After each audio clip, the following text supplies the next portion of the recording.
And I wanted to focus these 15-20 minutes that we have really on the early days of Iyzico.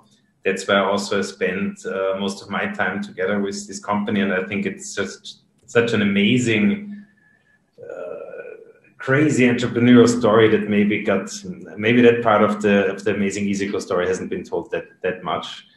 So Barbaros, maybe let's kick it off with the very early days back in Germany. I mean, when I met you first, maybe let's zoom back. This was I think late 2012 or early 13. I'm not 100% sure. You were still with Klarna, right? You were working in Germany. And we were a tiny 10 million Viennese fund. And I remember well, Stefan Klestil back then, actually, he wasn't even part of Speedinvest back then. He was a business angel and was invested in Iyzico.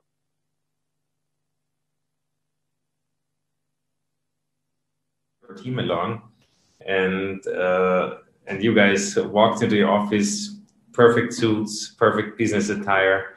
And we were a bit scared actually, because you looked so serious and you looked so corporate, to be honest, and very German, and and we didn't know what to expect. And for sure, I didn't expect that we would invest in a company that wasn't even live yet, that was actually not yet based in Turkey, and that eventually would turn out to be such a roaring success. So I'd love to hear from your perspective, how was this initial time? How did you take this decision together with basically moving your family to Istanbul?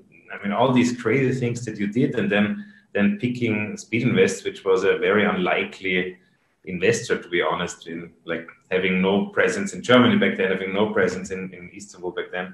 So it all is a kind of a coincidence on many levels that worked out amazingly well for all of us. But let's hear a bit from you on that Sure. Part of history. I think in the very early beginning, we had this idea with Tarsen together, since the e-commerce back in 2012, 2011, 2012 was booming in Turkey. So we asked us the question, okay, how the payments space was solved, and digging a little bit and doing some analysis showed us that there is a huge opportunity, because the digitalization was started, but only the big companies at that time were able to accept payments online. All the small companies, all the SMEs who are now trying to build their digitalization processes were not able to accept payments. So we thought it could be a very good idea that we could copy and be the enabler of payments of Turkey, and take the same role how PayPal did that in other geographies and in other markets. But the idea was great, and we thought it could be a good timing. But at the end of the day, of course, we were two German guys sitting in Germany and dreaming about this idea that we could create a startup in Turkey. And at the same time, we both were a little bit like, okay, don't get too excited because you never know. And we already were full in life, right? I was working at Klarna. Tarsen had his own company. We had family, kids. So we don't wanted to rush stuff at the beginning. But we thought, okay, if we can get other people excited about our idea, then we could get some confirmation that it could be a good idea to found the company. So this was the reason why we contacted Stefan at that time, and over him then get in touch with several business angels and with you guys. And the feedback was that positive that we thought, okay, we're not crazy, so this could be something what we could build. So we got the confirmation directly from day one from such great investors like Stefan and you guys, which helped us a lot to take the decision and move to Turkey and found Iyzico. So when I remember back then, we had these internal discussions, and it was not unusual for Speedinvest. We were super impressed by you and Tarsen and your team, and we knew one thing: we wanted to back you. But then, if you took one step back, I mean, there were so many reasons why not to do this deal, right? I mean, it was we had no clue about the regulatory environment.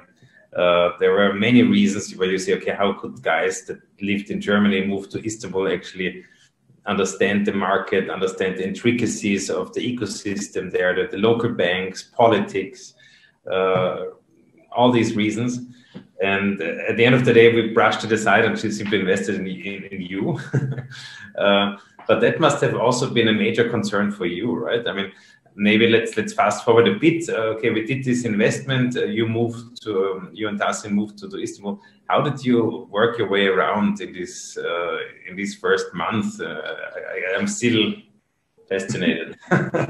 Yeah, I think the beginning was the toughest time, because at the end of the day, you come to a completely new country for you. You don't really have a kind of a network.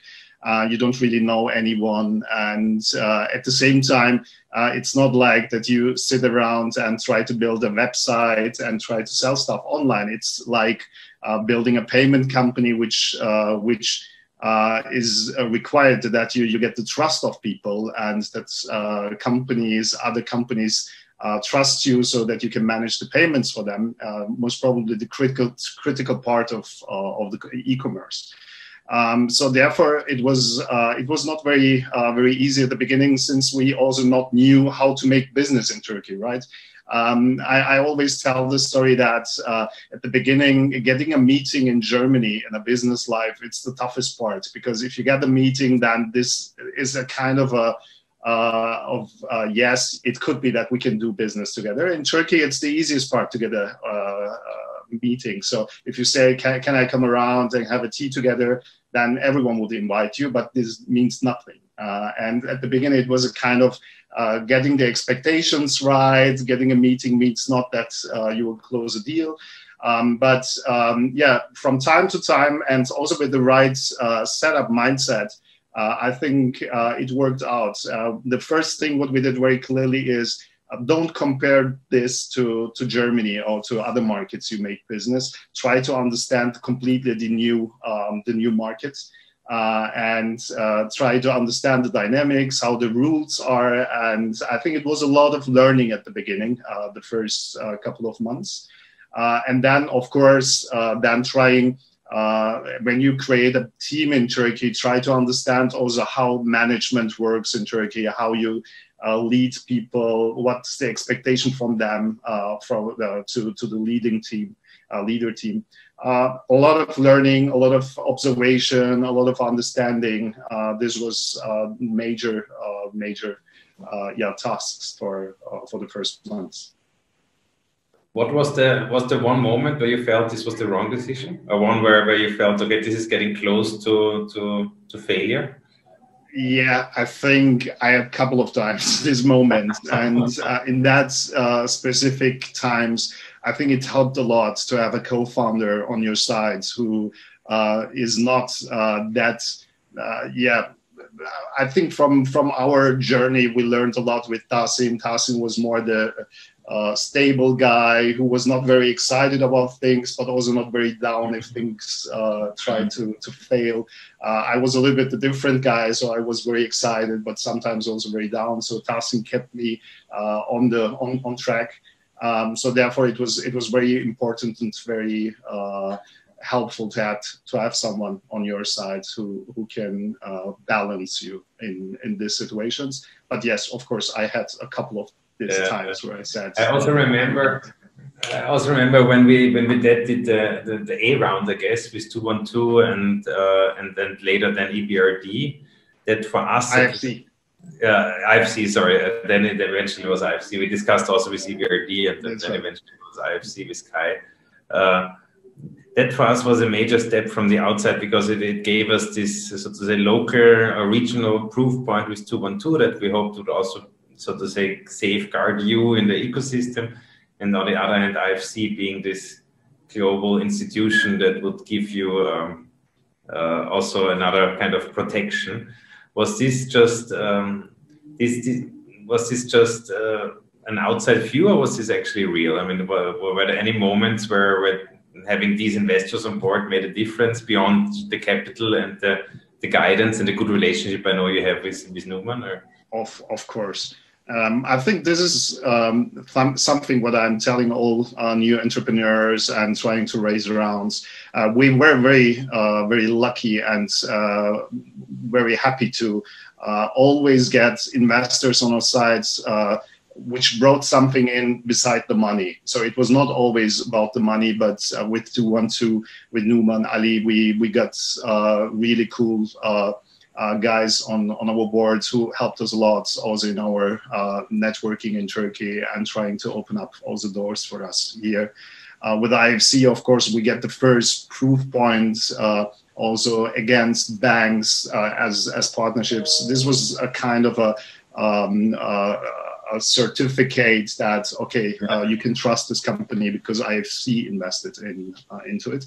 And it was also very helpful during our phase where we were applying for the payment institution license and also in conversations with regulators. This was a very important proof for our journey. So therefore, I think beside the money, you were always talking about smart money, and we always get in every round the right people and the right money into the company. I think this was also one of the reasons why Iyzico became a success story. And maybe last question. I think we're running out of time, but I have one now.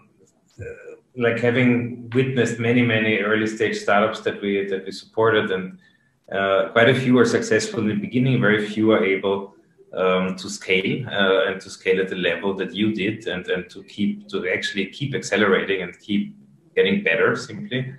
And we've been in touch over the years also through our Speed Invest portfolio days, where you quite often, thankfully enough, took the effort to come and present, and you've been explaining to our other founders about your culture approach. And this was for me a very stark impression, very strong impression.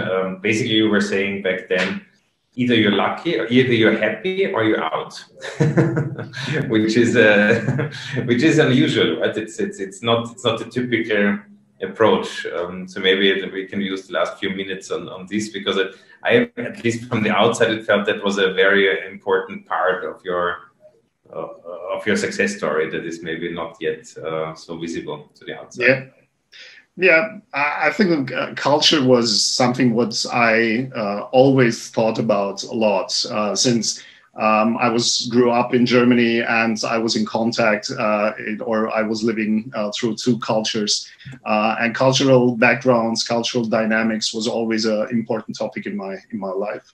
And then coming from a big corporation like First Data to Klarna, and saw how the different culture of this company can drive growth and also make you happy if you're a part of that. This was a little bit the point where I said very early on, we have to talk about that. We have to decide very early on what kind of a company we want to become, because the culture of the company are the people. The sum of the people's culture is the company culture. It's not that what you're writing on a poster and putting on walls. And in that specific early discussion, we implemented the point happiness. So it was like we have to be fast, we have to be simple, but we have to be happy. Because what we figured out, also what's in my career as a manager in different companies, but if you work with people who are happy with their lives, and this doesn't mean that they have to have a lot of money, or they're having the responsibility for their lives, they're thinking about I'm healthy and I have a good job, I have a family, I'm very happy with that.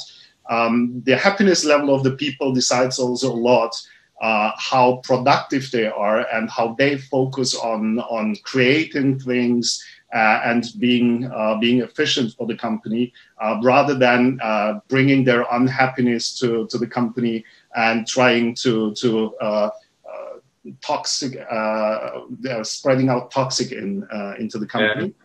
So therefore, if we would reduce the company's culture values into only one, and this was the statement, then you have to be happy. If you're happy, then you're on the right place. You were measuring this on a regular basis, right? I mean, that's kind of the one thing is to kind of put it out on a vision statement, but you were actually measuring it very regularly. and you also took consequences and actions if people were not happy. So that's kind of very absolutely. And the other reason was we had a very simple Excel sheet where we had the values, and on a regular basis we did that every 3 months at the beginning, and we're still doing it every 6 months, deciding okay how the people fit to the different criteria what we created and what we asked for, and at the end of the day the happiness index. And if the happiness index is high, then that's great, we can work together. And if it's low, because if the happiness index is low, then the people are also not happy, so they're also not on the right place, then you have to take the consequences and also the responsibility to put out and give them the chance to find something else where they are more happy than. I think very nice, very nice. I'm still impressed, and impressed in so many ways. Thank you, Barbaros. I think we're running out of time. This was a very, very accelerated run through Iyzico history, but yeah, I personally find this amazing, and I hope other entrepreneurs in Turkey can learn a lot from you. I mean, that's it's a huge privilege to have you in this ecosystem. So I hope you have some time now with the new environment to work with other founders. We would love to as well. And I think we give back the microphone and the camera to the great guys from Barbaros. Thank you. Yeah, during the fireside chat, it was really valuable, and I think this video, when we publish it publicly, will be a good source for most of the entrepreneurs around the world, because we did this in English, so which is great. Again, thanks for joining us. It was great having you here. Have a nice day. Hope to see you sometime next year in person. I hope so too. Very much. Barbaros, çok teşekkürler. Çok sağ ol.